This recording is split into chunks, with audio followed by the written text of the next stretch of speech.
Welcome back, everybody. Great to see you all for our final session of the day here. So over the past 3 decades, our next speaker has worked across nearly every facet of the technology industry as Chief Information and Technology Officer at some of the world's largest fintech, e-commerce and retail corporations. Achievements span everything from redefining the global logistics last mile delivery at a groundbreaking startup to harnessing AI to energize the user experience as CTO of IBM Watson, to building and optimizing complex portfolios of IT systems at a number of different financial institutions, all of which leaves him well placed to share some thoughts on why successfully combining talent, culture and strategy is key to IT leadership success. To find out more, let's welcome our final speaker today, the excellent Dennis Noto. Dennis, wonderful to have you here with us today. Many thanks for joining us. Hey, Ben, it's great to be with you, and thanks so much for having me today. I love to get into these topics. Yeah, absolutely. Really looking forward to discussing all of those things. They've been resonating over the course of today. This idea of culture and talent, and how culture often eats strategy for breakfast. That's come up a couple of times, so we can dig into that. Before we do so, Dennis, I just want to revisit the results of an earlier poll that we ran with our audience, which was speaking to one of these topics. It was all around this idea of talent and where people's talent gap concerns lie. So let's maybe take a quick look at those poll results if we can, and I'll get some thoughts from you on the results. So we asked, what is your biggest talent gap concern? It was a fairly even split, actually, just looking at those results. So we've got capability, the actual skills themselves was 25% of you said capability. 22% said affordability. The skills are just too expensive to find. We had stickability, this idea of retention, how we retain those skills, was also at 22%. Capacity, the sheer number of available talent out there, was at 19%. And diversity, 11% said it was the mix of people. How do those findings resonate with you, Dennis? Obviously, I guess, first of all, it speaks to the multiplicity of challenges that we face when it comes to talent in 2023. Yeah, that looks good to me as far as the categories that have been presented. All the time that I see when you walk into an organization is it's hard to hold the talent, they don't have the capabilities, but what happens is they're not investing in the people and the education and the environment. And a lot of times the pressures of trying to downsize the IT budget, offshore it to another country, or find a cheaper way to build something, they lose the premises of what they're trying to build, and they lose that, I'll call it the startup mentality, is like, let's get together, let's be that family, and let's try, we're all in this together, because it's not just the leader that's going to fail or the developer that's going to fail. We fail fast, but we also have to produce. Well, I think that kind of leads us nicely in, Dennis, to some of the themes that we're going to be talking about today. So many thanks for that. And we'll maybe start with a question. Well, before we do that, I just want to remind the audience that you can ask questions too. So don't be strangers. Please come up here and we'll get an interactive conversation going with Dennis. We would love to hear from you about questions or experiences that you've got. But let's maybe dive straight into where you feel the biggest challenges are right now when it comes to innovating and transforming the technology organization. Well, one thing I'll start with, Ben, it's not technology. For most companies, we're using standard commercial tools, we're using frameworks, we're using open source that's been out there and tried and true. It is the people that's the biggest challenge and the largest variable, okay? And basically, those people need to come together and be orchestrated to make the decisions, to build the right products, to solve the business challenge, to achieve the roadmap to whatever revenue goals we're trying to get to. But without the capability of a strong talent and culture, we're not going to achieve those goals. In organizations that are trying to transform technical debt, right, in companies, and often I have to weigh in on that, 95% of the challenges I see looking into the culture and leadership. And usually it takes a radical shift in thinking to force the changes necessary for that impact. And I have to say, as a CTO or CIO, I don't care what you call yourself, a lot of times you have to manage up to your CEO And you basically got to help them to understand, hey, if you want to achieve these goals, we got to change what we're doing. And if we're in a company that's been doing it for 20 years the wrong way, let's change what we're doing today. Where do organizations most often get it wrong, in your opinion, Dennis? What are you seeing I, as common points of failure? yeah, I think the status quo or the ideologies or this is how we've always done it get crept in. I think sometimes companies get successful in the beginning and they lock it down and they just have narrow minds. And I think also, the CTOs and the CIOs, they have to reach into product. They have to reach into what drives revenue. We got to get out of our silos and say, hey, I just do software development. As a CTO or a CIO, I want to know how we make revenue. What's the gap between product functionality? What am I building? The most expensive thing is the software development. And if I get it wrong on version 1, there's no version 2 and version 3 because it's too expensive. Yeah, absolutely. So you kind of talked earlier on about this idea of culture and this idea of a startup culture type mentality being important, and many organizations lose that, I guess, as they become bigger, as they become more unwieldy, more matrixed, the kind of the sheer scale and volume of people and decision makers involved. So how important do you think this idea of culture is, and how do we get that element right? Yeah, I think culture is everything. I mean, let's lay the mic down for a minute and let's have that conversation. If you don't have a good family culture, you haven't built a culture in your organization, it's the #1 biggest productivity killer.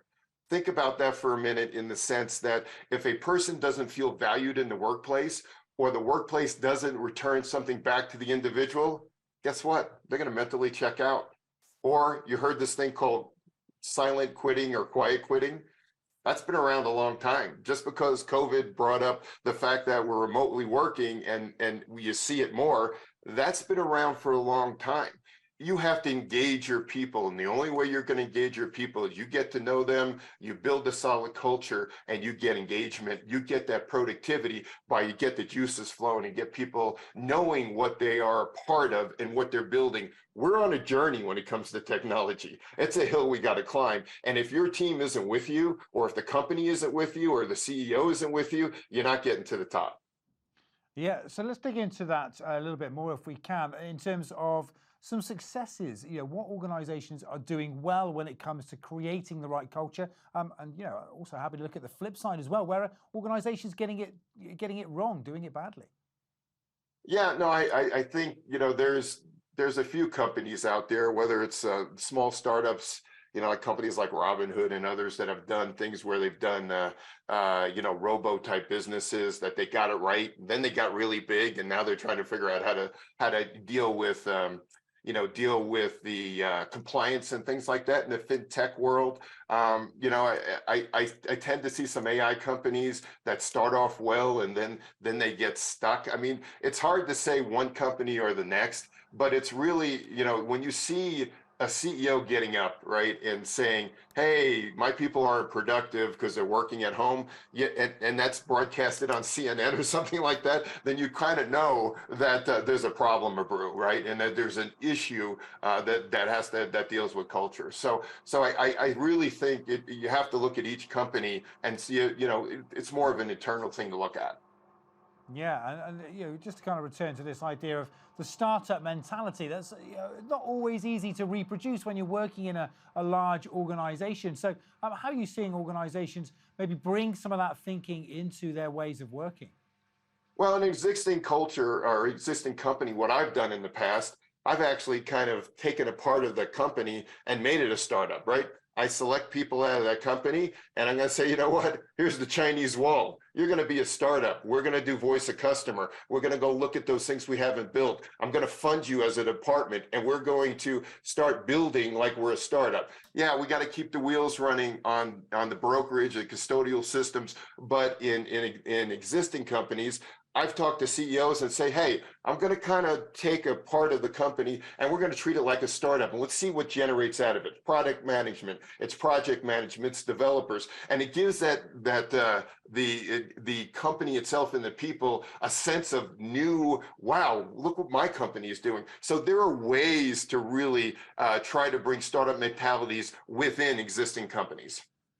I guess the challenge then, Dennis, becomes how do you populate the remaining organisation, the legacy organisation, if you like, with those new ideas, with those fresh ways of working? How do you inculcate some of those changes into the organisation? How are you seeing that work well? How you cross-pollinate the ideas? Well, the idea is that you always have a pool of people, right? And so you're always switching people in and out of possible, projects. So when you're in your agile methodologies and you're producing sprints and you're actually doing units of work, you can actually break up your groups into different project organizations to try to get that done. And sometimes, I've used outside consultants, I've used other organizations to keep the wheels running, used managed services in certain cases. There are many different ways, tools that a CTIO or a CEO or CTO has that can actually handle those situations. Yeah, thanks, Dennis. Let's maybe, you talked about culture, you talked about talent. How do we kind of join the dots between the two? How important is talent to culture and vice versa when we're looking at attracting and retaining top talent? Well, I think it's really key to get everybody involved, right? You have to have a roadmap. You have to be able to look at the key ingredients for making it happen for the company. And some of those key ingredients are communication, orchestration, and execution, right? Everybody's got to be a part of that. So when you're building your capabilities in a strategy, you basically have to get everybody aboard. Everybody needs to know where do they fit in that plan, right? It's a level of engagement. Everybody's strapped in and is along for the journey, but if they don't know what they're doing, then we're not going to be successful. I kind of think I'll take this back. You see my background, right? I'm a big Iron Man AI person, right? Always thinking about the future, but I'm also a big sports guy as well, right? So I think back to the movie Miracle, where the U.S. hockey team, 1980 Olympics, took a very, very young team with the average age of 21 years of age to go up against a mature, almost average age of 30 years with the Russian team, and basically to win the game. And the bottom line is talented people, a culture, a family culture to drive to something greater than themselves to make that happen. And it all speaks to what Herb Brooks did in order to levitate and do something that was never accomplished before, because all the pro teams that have gone against international teams had failed prior. And he did something that wasn't possible. He did it because of culture and talent. Yeah, did the last couple of years, in terms of the pandemic and all the changes that we've seen to ways of working, change the game for talent? Obviously, we've seen a lot of change in there. We've seen demand go up, we've seen supply go down, I guess, in terms of available talent. How did it change the way we need to think about talent? I think that you need to be able to pull talent from wherever there's the geographic range of pulling talent. Now we pull talent from everywhere, right? It's not everybody reporting into one local office or a headquarters. It's talent around the world. So these times of COVID basically gave us remote working. Hey, that's great, but it puts stresses on your project management, right? What are the metrics that you're using to make sure that you are actually producing across geographical teams, right? So now, it's funny when our startup went, basically work at home, I said to the CEO, watch this, we're going to grow 35% in our productivity. And he goes like, what? You're kidding me, right? I'm like, yeah, that's what I'm thinking, right? And so I came back with the numbers after all of it, and he said, yeah, I'm sorry, it was 40%. Right. And he said, well, why, Dan? And I said, listen, we didn't have to drive into the office. A lot of people had to do the daily commute from wherever they were living into the office. Then you have snow days, you have all these environmental pressures. We were able to focus more. And the other thing is, diversifying teams around the world, we basically had sprint meetings happening all 24 hours. So I said to the team, you don't work 8 hours a day, right? Don't come into the office today. You got a meeting at 3 o'clock in the morning. You work the hours necessary to get your project done. That's how you use creative thinking to basically change the game on how you deliver.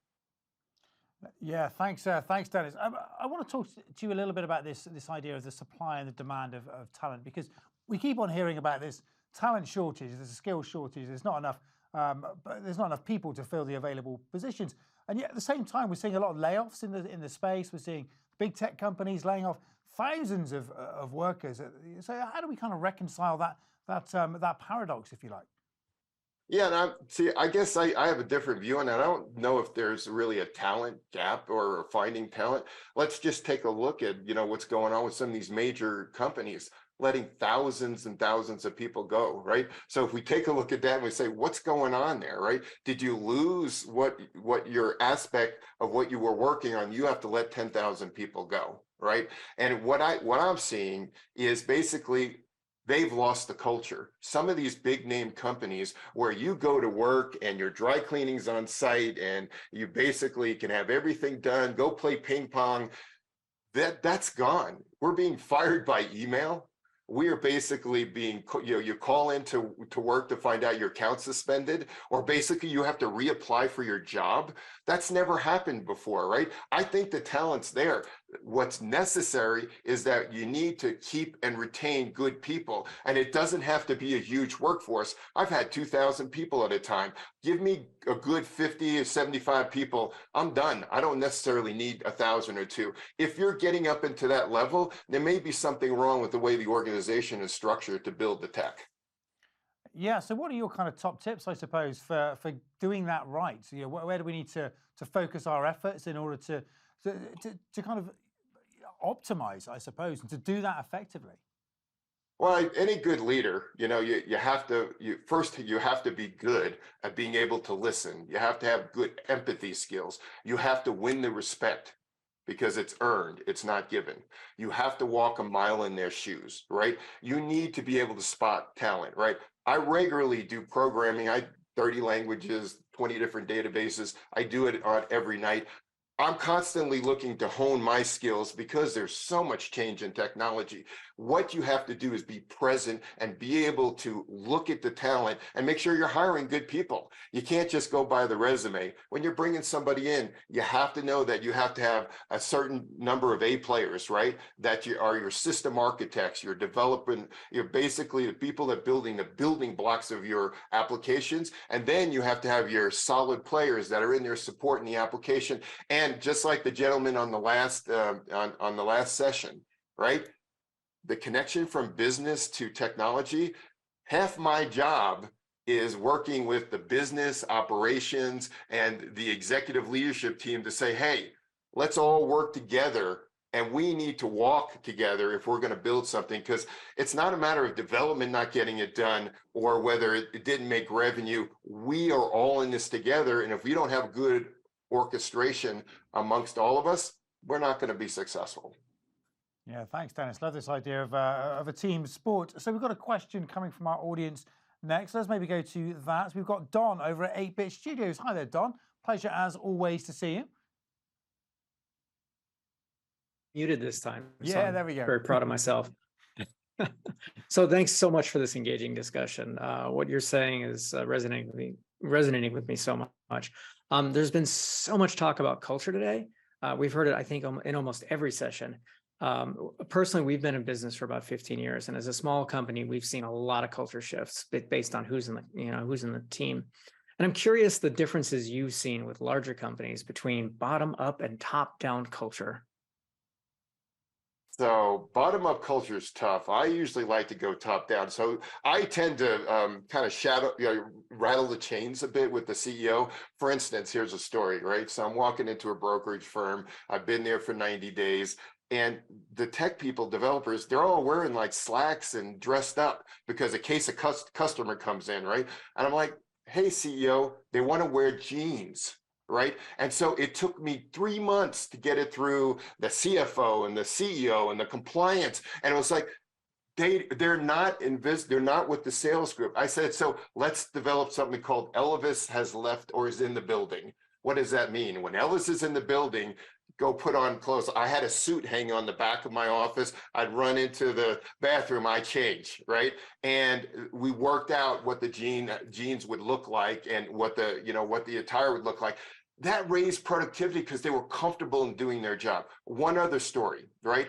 A think tank. The other thing is I was trying to get this brokerage firm to talk about thinking about doing model processing on iPads, and they were all freaking out. So I took a conference room. I basically glassed it in to look like an Apple business, like an Apple, like in the mall, and basically put all the Apple products in there and invited everybody in to test and play with the technology. It became the #1 room that every one of the customers wanted to come to demo the new products that we put out. So it's interesting because what I'm hearing is I'm hearing culture enablement as opposed to top-down culture. Because when I think of top-down, I think of like, all right, we're gonna have a happy hour today at 5, and we're gonna do this, and we're gonna do that. Today's gonna be short stay. But you're like, I see you're enabling, and that's a very strong way to look at it. I myself worked for Bank of America, 26th floor of the Sears Tower, and anytime Ken Lay came into town, he never came to our floor, but we had to wear khakis. Yeah. Yeah, yeah. Now the other thing too, I think when you talk about a little bit about pushing up, sometimes when you have a good culture, they come to you with ideas, right? So I had a bunch of people walk in my office and said, "Hey, we want to go to One Up," which was in Denver. It's a place where they have old arcade games, right? And they wanted to go play them, even though they were 20, 25-year-olds, right? Wanted to go play Pac-Man. I had no idea why this would manage them. So it would say, all right, no, we're stopping work at 4, and from 4 to 6, we're gonna go play games. Here's like $100 worth of quarters. Go have fun. Not gonna buy you drinks and alcohol. You can go do that, right? I'll buy the food. But they were super psyched. And then that led to every once in a while, we shut down at lunch for an hour and a half, and they want to play Xbox, right? Okay, fine. And then we were getting Xbox games going across sprint teams in different countries, whether it was Serbia or whether it was Denver or it was Australia, those type of things. But I had to basically tell the CEO, come on now, let me do this. Productivity will make it happen. But if you can't convince some of the people that are in that positions to kind of give into that world, it's tough. Yeah, thank you. Yeah, although I would think that somebody who has 4 Ironman suits in their background would understand the love of Pac-Man. Yep, exactly. Good stuff. Good to see Thank you, you. Don. Yeah, thanks for coming up here and sharing. I want to ask you, Dennis, if you can, just a little bit more about that, because I guess top-down works when you have the buy-in, you have the the leadership demonstrating the values that you want to inculcate or demonstrate in your culture. So how do you kind of manage up in order to create the right leadership expertise to drive the right culture? It's, in the last 30 years, I keep trying to reinvent myself. And I think at the end of the day, I'm a salesman now, right? I have to market these things to the leadership teams and say, this is why we should do this. You have to be able to sell why you want to change the culture and be able to stand in there and take it and be able to leave. So, because if it doesn't work out, you have to go somewhere else.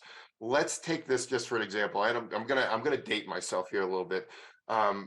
Maslow's hierarchy of needs, right? This is really an understanding of what drives people. And what doesn't drive people? It's not at the top of the pyramid. It's not pay, right? It's something called self-actualization, right? That is the realization of fulfillment of one's talents and potentialities that is considered to be a top driver or a need present in everyone. So that means everybody is different and has this driver. They have this one driver that sits at the very top. And if you can't penetrate that top of that pyramid, you're going to have trouble being productive. Yeah, thanks, Dennis. And I guess that using that self-actualization idea, understanding what that means for different constituents in the organization. Different employees have different motivations, different drivers, different wants and desires. So how do we, can you share some tactical ideas for how to get closer to employees in order to understand them better?